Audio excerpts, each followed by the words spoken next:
এই তুমি কি করছো? আরে তেমন কিছু না, দেখছিলাম এটা ঠিক আছে কিনা। আরে পাগল নাকি? কি আজো? আরে তুমি এখানে যে? হ্যাঁ, তোমাদের নতুন ক্লাসমেট। ও হ্যালো। হাই। ও মা, এত ব্যথা! তোমার হাত কি দিয়ে তৈরি? আরে তেমন কিছু না, জিম করি তো তাই। এই কেমন হচ্ছে বাবা?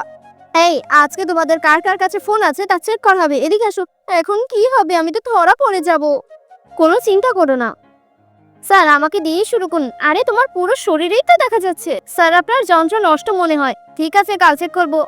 আজ বেঁচে গেলাম, কিন্তু তোমার পুরো শরীরে লোহা কেন? আরে কিছুই না। না, কোনো একটা ঘাবলা আছে। দেখি তোমার টিফিন বক্সে। তুমি এইটা নিয়ে আসছো? আরে তেমন কিছুই না, এগুলো রাখো। না সিমরান, আজকে তোমাকে সব গুছ করতে হবে। কোনো ব্যাপার না, আমি সব ঠিক করে দিচ্ছি। আল্লাহ, ও এত তাড়াতাড়ি কিভাবে সব গুছ করছে? এত তাড়াতাড়ি কিভাবে? আরে তোমার তো হার্টই নেই।